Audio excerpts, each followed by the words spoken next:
รเก่าไทยชาติไทยใจเศร้าเลือดเนื้อเชื้อเผ่าถูกเขายื้อแย่งไป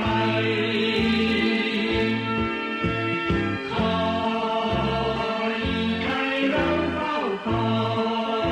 ยแต่กำลังยังน้อยสู้กันไม่ไหวล่วง30 ปี